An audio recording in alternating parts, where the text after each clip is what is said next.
Hablemos a las 12, política y actualidad por T13 en vivo a esta hora. Hoy con el autor de este libro que se llama Volver a rechazar. Tiene un subtítulo, de hecho. Aprendizajes para el próximo ciclo político, Volver a rechazar.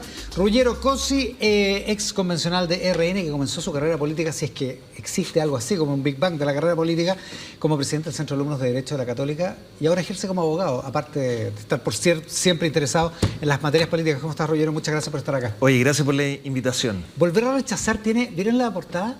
Que tiene como esta banda amarilla, el marco amarillo que es como típico de National Geographic, porque quizás a lo mejor tiene un espíritu documental en un sentido. Algo de eso hay. ¿No? Pensé en eso cuando vi la portada. Sí, algo de eso hay. No, ahora, el libro tiene tres objetivos bastante claros en el libro. Lo primero, obviamente, que repasar nuestra historia política reciente, porque de algún modo, cuando la gente se acuerda de la Convención Constitucional, se queda con las anécdotas. Claro. Se queda con la tía Pikachu disfrazada, el voto en la ducha, pero la verdad es que fue una experiencia mucho más seria y problemática que eso. El voto en la ducha está top of mind, ¿eh? Totalmente, recuerdo, totalmente. Sí. Y la verdad es que a mí me angustiaba un poco cuando la gente me preguntaba por esa experiencia que se minimice lo ocurrido, porque a mi juicio la revuelta del 2019 y la revolución que se intentó dentro de la Convención Constitucional son dos caras de una misma moneda. Ya, en ese sentido un primer propósito es una crónica. En un sentido. Sí, de hecho, parte del 18 de octubre. Por supuesto, porque van muy de la mano. Lo segundo es repasar los debates que quedaron abiertos. Nos guste o no, se rechazó el primer proceso, en buena hora, a mi juicio, con el triunfo del rechazo del 2022, pero se rechazó también un segundo proceso. Y todo el debate acerca de la cuestión indígena, las tensiones entre crecimiento económico y ecologismo, la satisfacción de derechos sociales, orden público, reforma del sistema político, quedó abierto. Si se hubiera ganado a favor en el segundo proceso, ¿se hubiera cerrado realmente el problema constitucional? Porque el texto constitucional no habría sido tan distinto del actual, digamos. Pero cerraba muchos de estos puntos. Ya podremos volver sobre eso porque creo que perdimos una gran oportunidad. Y el tercer objetivo del libro es una advertencia hacia el presente, porque para mí es claro que hoy día Janet Jara y el proyecto del Partido Comunista al que se ha plegado el oficialismo representan de modo más o menos camuflado el proyecto que se redactó en la Convención Constitucional de la cual me tocó participar. Y yo creo que tomar en consideración eso es sumamente relevante para las elecciones que tenemos a fin de año. Partamos por el lado de la crónica. La Convención, es cierto, claro, no se puede minimizar lo que pasó y no se puede frivolizar al nivel solo de la anécdota, porque técnicamente no fueron puras anécdotas, sino que hubo un intento políticamente legítimo, además respaldado por votos, de imponer un criterio. Otra cosa es que ha sido políticamente ineficaz, que son cosas distintas. Pero había la idea de plasmar un modelo. ¿Cuánto de eso estuvo bien hecho, estuvo mal hecho? ¿Cómo es tu visión ahora de esa historia? Yo creo que lo primero es entender que la revuelta, ¿ya?, lo que se llamó el octubrismo, tuvo también otras interpretaciones. Yo las analizo en el libro porque hasta el día de hoy nos acompañan y separan aguas, por ejemplo, dentro de la derecha. La aproximación que tuvo el presidente Sebastián Piñera al acuerdo del 15 de noviembre es criticado por un grupo, defendido por otro, entre los que me incluyo. Entonces todo eso es importante repasar, pero de alguna manera a mí me interesaba, por un lado, descartar una tesis que se ha ido imponiendo, de algún modo, en cierta parte de la opinión pública, de que aquí cuando triunfa el rechazo, como dijo Agustín Esquella, se rechazó el contexto, o sea, todos estos exabruptos, excesos, pero no el texto. Y eso hoy día, en primer lugar... es bien debatible, digamos. Es muy debatible. O sea, es de suyo debatible esa afirmación. Pero hoy día tenemos, de partida 3 años después, hay evidencia empírica que te demuestra lo contrario. O sea, en el voto de las personas, en el triunfo del rechazo, influyó mucho el contenido. Y eso está en el libro.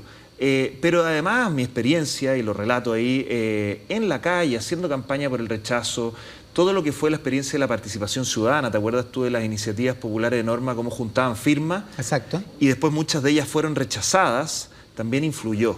Que no estuvieran ciertos contenidos en ese proyecto también Claro, influyó. se juntaban firmas, en algunos casos muchas firmas, Así es. y que terminaban siendo rechazadas adentro de la convención, digamos. La iniciativa de Con mi plata no reunió más de 60.000 firmas.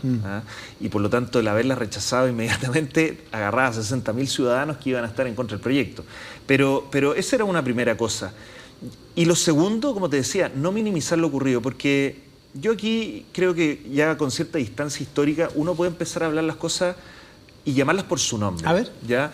Lo primero es entender de que aquí hubo una revuelta que tiene causas, entre otras, en el malestar, ¿cierto? En una frustración de expectativas económicas, con la educación, desigualdades no solo materiales, sino que también en el trato. Todo eso a mí me parece que es correcto. Esa es tu interpretación. Pero es incompleto. ¿Por qué? Porque de alguna manera la revuelta fue aprovechada por los políticos del Partido Comunista y del Frente Amplio y sus intelectuales, y esto se quiso transformar en una revolución. Y yo dedico todo un capítulo a explicar, porque esto sí fue una revolución. Las revoluciones... O un intento, al menos. Bueno, fue frustrada, por cierto, y en las urnas, y eso también es algo importante de recalcar. Pero fue una revolución porque aquí se intentó hacer borrón y cuenta nueva con todo el ordenamiento jurídico, con todas las instituciones. Se ha utilizado mucho el concepto de refundación, ¿cierto? Claro. Pero en las ciencias sociales esto es propiamente una revolución. Ahora, si eso es así es porque se impuso esa tesis, porque se impuso una tesis determinada para interpretar lo que pasaba desde el 18 de octubre en adelante. ¿Por qué se impone esa tesis? Bueno, ahí es parte también de la autocrítica que tenemos que hacer. Había un malestar, ¿cierto? Y a mi juicio ese malestar todavía está presente. No nos hemos hecho cargo. Incluso las condiciones materiales de los chilenos hoy día son peores que el 2019. Y eso es algo que, por ejemplo, Ignacio Briones, y está recogido en el libro, lo explica a través de la paradoja de Tocqueville. Las revoluciones siempre ocurren cuando las sociedades van hacia arriba, pero se frustran las expectativas. Claro. Y ahí viene un descontento que termina en rabia, en ira y que termina en violencia en las calles. ¿Qué es la idea de que ha defendido Carlos Peña respecto de su interpretación del... Y que la opinión pública validó, y eso no lo podemos desconocer. ¿Ya? Ahora, pero la pregunta era otra. ¿Por qué se termina imponiendo esa visión que tú describes, esa interpretación de octubre? Sí, bueno, ahí yo creo que el libro tiene varias tesis implícitas. Por un lado, la oposición de la época, Frente Amplio, Partido Comunista, fue una oposición sumamente hostil y, a mi juicio, a ratos antidemocrática contra Sebastián Piñera. Lo obligaron a esta negociación por medio de la fuerza. Yo recuerdo y repaso ahí los hechos del 12 de noviembre. Claro, que es ese martes. Que es ese martes negro, lleno de violencia, en donde finalmente el presidente Sebastián Piñera y su gobierno ceden a una negociación. Claro, para recordarlo, ese día que el país estaba en vilo esperando la comparecencia del presidente que iba a hablar en algún momento y se demoró varias horas. Y literalmente estábamos todos en vilo. Y que termina en el acuerdo del 15 de noviembre. Exacto. A mi juicio, un acto de responsabilidad porque se evitó un baño de sangre. Y eso está explicado en el libro. Y que deja muy disconforme a una parte de la derecha. Ya, pero la oposición dura no necesariamente se traduce en voto y da la impresión de que el verdadero como carácter revolucionario, si es que para seguir con la nomenclatura que tú estás usando, se da cuando se elige la convención en 2021. Parte con este acuerdo del 15 de noviembre que muchos, entre los que me incluyo, dijimos, bueno, esto va a servir para institucionalizar el descontento y vamos a tener un proceso que pueda tener algún fruto positivo. Y viene después, yo le dedico un capítulo, todo el experimento electoral, que significó la incorporación de escaños reservados, escaños que sobrerepresentaban completamente a los pueblos indígenas, listas de independientes, que fue advertido, nadie escuchó en esa época, pero en la distorsión que iban a generar.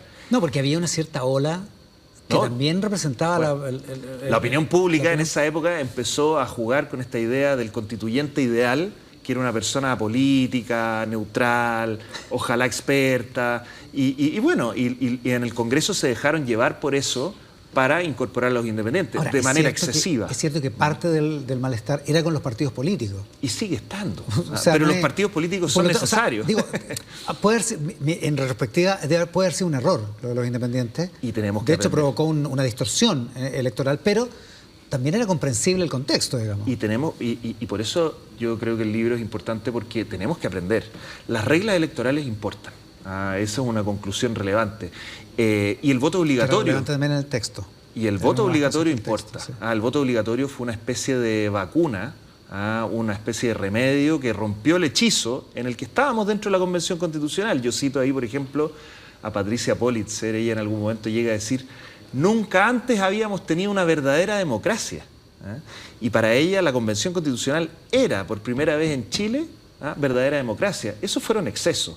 Y estábamos en una especie de burbuja de autoengaño donde, ¿adentro de la Convención? Donde se creía que esto representaba a la sociedad, cuando en realidad estaban ciertos sectores sobre representados, sobre ideologizados, y finalmente el voto obligatorio rompe este hechizo y nos encontramos con la realidad. Es cierto que había unas reglas particulares, que los pueblos originarios tenían estos cupos reservados, que estaba el tema de los independientes, pero de igual ganó la lista del pueblo y a la derecha le fue muy mal. Debe haber sido una de sus peores derrotas desde el 64 y 65. Efectivamente, está recogido en el libro. Y acuérdate que en la elección, yo me acuerdo que fui candidato, en mayo del 2021, entre medio ocurrió el primer retiro. Eso fue fatal para quienes éramos candidatos, porque el gobierno de Piñera obviamente se opuso. Y se desfondó el gobierno. Además. Se desfondó el gobierno, se separó en el Congreso, incluso la propia coalición se dividió. Exacto. Pero además hubo una participación bajísima producto de la pandemia. Los adultos mayores no fueron a votar en esa elección. Entonces, hubo una serie de elementos que distorsionan absolutamente algo que tenemos que recordar siempre. La democracia tiene que ser representativa, en el sentido de ser un espejo de las mayorías. Puede ser, pero es legítima, digamos. Esas fueron las reglas y fueron las condiciones. Absolutamente legítima. O sea, no hay problema de legitimidad en la elección. No, pero sí de distorsión de representación. Y eso, claro, que genera un resultado atípico. Y quienes estamos en política tenemos que ser conscientes de eso, porque la izquierda cometió un error que se puede volver a cometer, y lo pueden volver a cometer también las derechas, de creer que a veces los triunfos electorales son triunfos sociológicos. Culturales, digamos. Culturales. Como que queda clavar a rueda de la fortuna. Mis colegas constituyentes pensaban que habían derrotado definitiva y eternamente a la derecha. Ellos creían que nos habían barrido de la historia. Pero ¿no es esa una pretensión de todos los sectores políticos? Pinochet hablaba de la democracia protegida. Es un error. También pensaba, y tenía los enclaves para fijar la rueda de la fortuna y que la cosa nunca se te escapara. Ciertamente que es una pretensión que puede estar no solo en la izquierda, también en la derecha, y en eso tenemos que ser cautos. Y por eso ese error hay que advertirlo. Acuérdate, en la democracia cristiana, y hay que aprender de él. Después de Frei Montalva se hablaba de los 30 años de gobierno de la democracia cristiana por la cantidad enorme de votos que tenían, particularmente el 65, un año después. Sí. O sea, digo, es como consustancial a los grupos políticos. Así es. Y por eso, a los grandes triunfos electorales. Y por eso hay que sacar lecciones, por eso el libro. Pero ahí hay algunas de las causas. Después hay otras causas que tienen que ver con cómo se administró esta mayoría de las izquierdas. Acuérdate que la regla ahí era la de los 2/3. Claro. Y si bien es cierto que la izquierda tenía todos los votos para hacer y deshacer, había de alguna manera la oportunidad de cargar la balanza en uno u otro sentido. Y finalmente se terminó imponiendo lo que yo llamo el veto de los jacobinos, que fue del Partido Comunista hacia la izquierda, con el pliegue del Partido Socialista. O sea, que el grupo más extremo vetaba cualquier acuerdo hacia cualquier acuerdo centrista, por decirlo así. ¿Eso? Y eso es importante también para entender lo que es hoy día el oficialismo. Porque la primaria oficialista es lo mismo. Son esos 2/3 que estaban en la Convención Constitucional desde el Partido Socialista, el socialismo democrático, como se llamó después, a Partido Comunista y lo que hay más allá. Es cierto que hoy día hay una lista que va por fuera. Sí, lo que hay más allá no estaba dentro de la primaria. Pero a la hora de gobernar, hoy día el Frente Regionalista Verde Social está en el gobierno, y eso es el oficialismo hoy día. Y por eso tenemos que entender también lo que fue la convención. A duras penas después de lo del ministro de Agricultura, pero bueno. Hoy día hay tensiones. Hay alguna tensión. Dicho eso, en algún momento en la introducción tú citas a Jaime Baza, que dice: sí, esto significó una derrota dolorosa el 4 de septiembre, pero no definitiva. Tiene sentido también, porque ¿qué es uno si no su proyecto político, su ideal político, y perseguirlo hasta el final, digamos, ¿no? Por cierto, o sea, tiene razón Baza en eso, en un sentido. Todos los políticos tenemos algún proyecto, ¿cierto? Pero también es importante ponerlo arriba de la mesa, porque nos habla de que algunos creen que el triunfo del rechazo del 2022 cerró esto. Nuevamente, el error del que estábamos hablando, creer que ese fue un triunfo cultural. De alguna manera sí, porque es cierto que el péndulo de la discusión pública se corrió bastante. Se corrió harto. Pero el péndulo puede volver. Y yo creo que es importante ser conscientes. O sea, que en algún momento pueden volver. De que esto va a volver. O sea, pueden volver estas ideas de la plurinacionalidad, Por de la cierto. estatización de Y los Jaime recursos Baza, naturales. Jaime Baza, yo creo que va a terminar siendo diputado. Elisa Loncón no sabemos, Marco Barraza, van a seguir siendo influyentes dentro de lo que es el eje del Frente Amplio y el Partido Comunista. Y ellos tienen un apego emocional a este proyecto, ¿ah? Pero también intelectual, y lo han dicho los mismos protagonistas. Entonces, y por eso el título del libro, Volver a rechazar. Yo creo, para mi generación política, el clivaje, como se suele decir, del apruebo y rechazo nos va a seguir acompañando mucho tiempo, ¿ah? Yo no voté el sí y el no, ¿ah? Yo era muy joven en esa época. Qué juventud, impresionante. Y para mí, obviamente, que es un hito porque lo he estudiado, para mí es parte de la historia institucional y política de nuestro país. Pero el apruebo y rechazo hoy día es el marco parteaguas de la política nacional, y de alguna manera ese 62% y ese 38% están ahí y hay que saber cómo administrarlo. Hablemos, tengo que ir al corte, pero hablemos de esa batalla cultural, de ese apego intelectual que relata. Estamos con Ruggiero Cosi a propósito de volver a rechazar aprendizajes para el próximo ciclo político. Este libro nos sirve también para hablar, que abordemos la coyuntura de las elecciones parlamentarias y presidenciales de este 16 de noviembre. Nos vamos a la pausa y volvemos de inmediato con más Hablemos a las 12.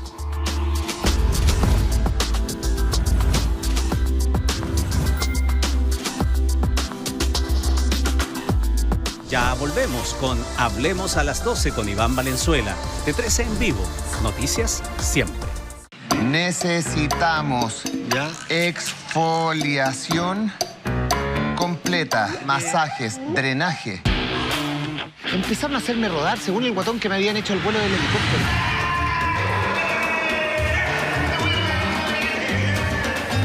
Porque yo daba vuelta, parecía como un juego de Fantasilandia. Te lo juro por Dios. Me pescaban, me zumbaban, me tiraban. No más, por favor. Muy pronto, vuelve Socios por el Mundo, 4ª temporada, por el 13. Envíos gratis en miles de productos con Mercado Libre. Compras hoy y recibes mañana. El envío más rápido de Chile. Mercado Libre. ¿En qué dice Chile? Rompimos el chanchito con premios para todos. Usted se lleva un gran Smart TV. 400.000 para los fieles. Y un animador que se la juega. Le cambio lo que acabo de escribir acá por el sobre que tengo aquí. Vamos a escoger lo que tú nos estás ofreciendo. Se lleva, escrito por su animador, 200.000 pesos. Aunque a veces se le pasa la mano. ¿Está bien? Perdón. Y para la pareja, su ex también lo voy a mandar. Para su hijo Diego también. Vamos a ver. ¿Qué dice Chile? Familias en juego, lunes a viernes. Después de Hay que decirlo, por el 13, 13 Go y todas sus plataformas. Banco Estamos con beneficios que te vienen bien a ti y a más de 16 millones de personas. 40% de descuento en Belsport, 2x1 en entradas 2D en Cineplanet y 30% de descuento en tus entradas en Kidsania, pagando con tus tarjetas Banco Estado. Bien. Conoce todos los beneficios en bancoestado.cl. Banco Estado, 170 años siendo el banco de todos y de cada uno. El mejor contenido está en 13 Go. Súmate al reality del momento y mira los capítulos antes de la emisión en televisión abierta. Disfruta reestrenos impactantes, llenos de acción, drama y emociones inolvidables. Teleseries que marcaron una época y contenido para toda la familia. Descarga 13 Go y aprovecha 7 días gratis. Luego, por 2.990 pesos al mes, podrás seguir disfrutando del mejor contenido. Descarga 13 Go. Hiciste clic, compraste y no es lo que esperabas, te devolvemos tu dinero. Y es mucho más fácil devolver sin ninguna preocupación. Personas y tecnología en perfecta armonía. Mercado Libre.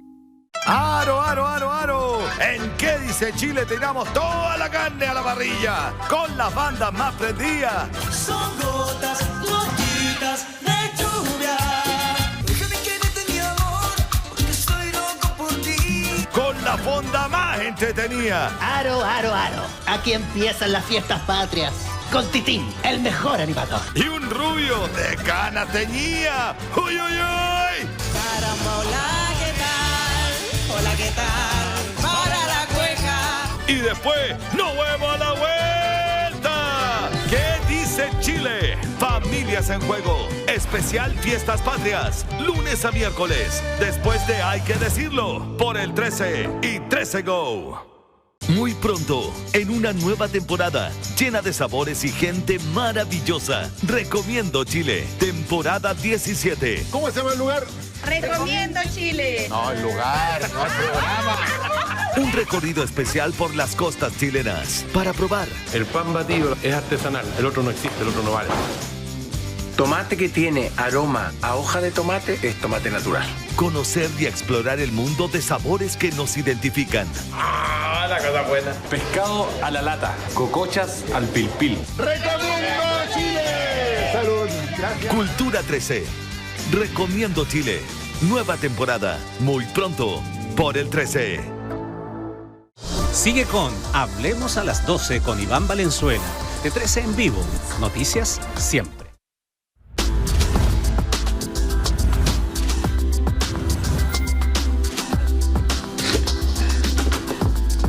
Hablemos a las 12 por T13 en vivo, política y actualidad todos los días en nuestro programa. Hoy con Ruggero Cosi, que es autor de Volver a Rechazar, que es el título del libro donde hace una crónica respecto desde el 18 de octubre en adelante, lo que pasó en su experiencia como convencional en el primer intento constitucional y también la mirada del futuro. Y volver a rechazar porque tú dices que hay que volver a rechazar en esta elección, en el 16 de noviembre. Esa era tu tesis. En esta y probablemente varias veces más, en los debates que quedaron abiertos como o sea, esto va a ser una batalla larga, cultural, sí, políticamente hablando. Sí, de alguna manera, bueno, yo le quise hacer algo que todavía no habíamos hecho desde nuestro sector, que era abordar sobre todo los debates temáticos dentro de la convención, porque se discutió mucho de la cuestión indígena, con una aproximación que obviamente que fue rechazada tajantemente por la ciudadanía, que fue esta idea del Estado plurinacional, ¿cierto? Pero la cuestión sigue abierta. Y hoy día tenemos una propuesta de la Comisión de Paz y Entendimiento que está en consulta, ¿cierto? Y va a seguir está abierta. Más o menos alejada de la idea de Estado plurinacional, digamos. Por cierto, pero buena parte de los debates que ahí se dieron también estuvieron en la Comisión de Paz y Entendimiento. Y lo mismo con esta tensión entre crecimiento económico y ecologismo. Hoy día se acuñó esta idea de la permisología, pero detrás de eso hay aproximaciones también ideológicas, morales, una idea postcapitalista de lo que debiera ser nuestra economía. Claro, ¿de dónde sale esta idea del decrecimiento? ¿no? O sea, desde las semillas ancestrales, pasando por el decrecimiento, y estas ideas que son propiamente malthusianas, de creer de que, bueno, o ponemos límites al crecimiento económico o básicamente nos vamos a morir todos, porque el planeta Tierra no da para tanto. Estoy simplificando, pero esa es la idea que hay detrás. Versus la mirada que uno puede proponer abrazando las tecnologías, abrazando el conocimiento para encontrar soluciones a los desafíos hídricos, de cambio climático, de la alimentación y tantos otros. Entonces, y todos esos debates estuvieron muy fuertes en la convención. Hay distintas anécdotas y temas que me parecía valioso traer a colación. Y lo mismo, derechos sociales, orden público y seguridad, y para qué decir, la reforma del sistema político. Ya, sobre eso, todo lo que describes, uno puede estar de acuerdo o en desacuerdo, digamos, pero ¿no es legítimo pensar así? ¿No es legítimo tener un proyecto político de esa magnitud? Por supuesto, o sea, bueno, digo, porque es que plantearlo como batalla cultural es como medio de vida o muerte, cuando en rigor es parte de la discusión democrática. Digamos, por supuesto, ¿no? Pero sí, y justamente porque estamos en una sociedad libre y democrática, esas ideas no las vamos a censurar ni las vamos a eliminar de la discusión pública. Claro, pero tampoco las vas a tachar como ilegítimas. Para mí no son ilegítimas, pero son profundamente equivocadas, erradas. Y uno tiene que responsablemente poner los argumentos arriba de la mesa, porque también en nuestro sector la derecha siempre en su vertiente conservadora tiende a oponerse, ¿cierto? Nos oponemos. A cerrar los debates. ¿Y cuál es la propuesta alternativa? ¿Cuál es la propuesta alternativa en estas discusiones? Y yo las menciono en el libro porque hicimos ese esfuerzo en la convención. En la convención nos oponíamos a un Estado plurinacional, pero con la otra mano proponíamos un Estado, por ejemplo, intercultural, una propuesta más moderada, con ciertos límites. En materia de justicia indígena, por ejemplo, que fue un debate que me tocó vivir muy de cerca por la comisión en la que yo participaba, Bueno, eso es algo que existe en Chile desde los tiempos de la colonia. Pero ¿cuáles son los límites para que eso sea razonable? Y de hecho, el caso de Isla Pascua es un caso paradigmático en ese sentido, digamos, porque ahora al mundo más progresista no le gusta esa... ¿Qué vamos a hacer con el convenio 169? Que lo trato en el libro, porque a mi juicio es un tratado internacional que ha traído más problemas que soluciones. En materia de economía y crecimiento, también lo mencionábamos. En derechos sociales, ¿cuál es nuestra propuesta? Ahí hay una tensión abierta en la derecha, porque en el segundo proceso, ¿te acuerdas tú que se propuso el Estado social más a la alemana? Versus la propuesta de Estado social que había en la primera convención, que era, yo digo, más a los sudacas. Esas propuestas están, y es importante que las reflotemos porque uno no puede solamente oponerse, tiene que buscar soluciones y propuestas alternativas. ¿Y tú dirías que esas propuestas están efectivamente en lisa en esta campaña, en la presidencial y en la parlamentaria? Bueno, algunas sí, otras no. Yo creo humildemente que es importante traer la colación, porque también, fíjate tú que por la contingencia que se dio, pero son alianzas políticas que hoy día se mantienen, los 37 constituyentes de derecha tuvimos que unir fuerza con esa pequeña bancada que había de centro-izquierda. Y muchas propuestas las presentamos en conjunto. Entonces, ahí a mí me parece que es muy valioso el ejercicio porque son propuestas de mínimos comunes, consensos, políticas de Estado, como se decía antiguamente. Cosas que pueden unir a la centro-derecha y a la centro-izquierda. Y que le dan estabilidad al país. Porque una cosa que yo también saco como lección, y la menciono implícitamente en el libro, es que no podemos ir de refundación en refundación, ir tensionando entre blanco y negro, rojo y azul, porque el país así no avanza. Bueno, de eso se trata un poco la transición, digamos, ¿no? Y las sociedades no resisten tanta tensión. Entonces tenemos que volver sobre esos consensos que algunos de ellos también estuvieron en la comisión experta en el segundo proceso. Ahora, lo que pasa es que lo que me pasa es que a veces el debate parlamentario, el debate electoral, por decirlo así, vuela bastante más rasante que lo que tú estás planteando, ¿verdad? Por supuesto, y es obligación de, bueno, primero quienes fuimos protagonistas de este proceso, y quienes hoy día, si bien estamos en política, pero quizás no con alguna candidatura. ¿Por qué no fuiste candidato a propósito? No se dio. No me da, para ser bien sincero, no me dan los números. ¿ya? Y uno, bueno, tiene que ser útil desde donde pueda. Y en la campaña yo no tenía muchas posibilidades de éxito. Pero como te decía, quienes no vamos de candidato, pero tenemos vocación pública, tenemos que también poner estos aprendizajes y estas propuestas arriba de la mesa. ¿Qué pasa con estos debates si gana la derecha? ¿Y qué diferencia hay entre que gane Kast y que gane Matei? Para efectos de este debate. Bueno, yo eso no lo abordo en el libro. Aquí ya te voy a dar mi opinión sobre la coyuntura. Pero sí creo que... Evelyn Matei, ¿verdad? Pero creo que a la luz de los aprendizajes de la política reciente, ¿qué veo yo? El triunfo del rechazo fue un hito político que todavía nosotros no hemos terminado de capitalizar. Hablo de nosotros, mi sector, oposición hoy día. Y ahí tenemos una deuda pendiente, ¿ya? Porque un triunfo de esa categoría, que de verdad fue democrático, en las urnas, arrasamos en todos los espectros socioeconómicos, en las comunas de pueblo indígena ganó el rechazo, en Petorca, yo menciono esa experiencia, ganó el rechazo. Es algo que tenemos que capitalizar, ¿ya? Sea como parte del relato o como de nuestra historia política reciente, pero también para que sirva como una semilla de una coalición que ojalá no solo gobierne 4 años, ojalá 8, 12, porque el país, insisto, necesita política de Estado con estabilidad. Los desafíos que tenemos hoy día en seguridad, en crecimiento, no se van a lograr en 4 años, y creo yo que en el triunfo del rechazo hay ahí algo que tenemos que explorar, capitalizar y que puede servir de unidad. La derecha va dividida en 3 o 4 candidaturas, digamos, presidenciales. Y yo espero que con la elección presidencial y parlamentaria se zanje, de alguna manera, pero tiendo a creer de que si yo espero que gane Evelyn Matei, ella es mi candidata, pero si llegara a ganar José Antonio Kast, a quien espero que si ese fuera el escenario le vaya bien, porque quiero que le vaya bien a Chile, tiendo a creer que va a haber más moderación de la que algunos creen. Porque eso es lo que te enseña la política, y eso es lo que he aprendido a golpe del Frente Amplio estando en el gobierno. Hay que gobernar un poco hacia el centro porque si no, no se puede. Y eso es lo que le ha pasado a Giorgia Meloni en Italia, Y creo yo es lo que le podría terminar pasando. Y ahí todas estas experiencias van a ser, creo yo, útiles y valiosas. Ruggero Cosi escribió Volver a rechazar, aprendizajes para el próximo ciclo político. Ha estado con nosotros hoy en Hablemos a las 12. Ruggero, muchísimas gracias por la invitación. Gracias a ti por la invitación. Nos vamos de esta edición de Hablemos a las 12 por T13 en vivo todos los días, política y actualidad en nuestro canal, donde dice nuestra pantalla siguen las noticias después de la pausa. Muchas gracias por estar ahí.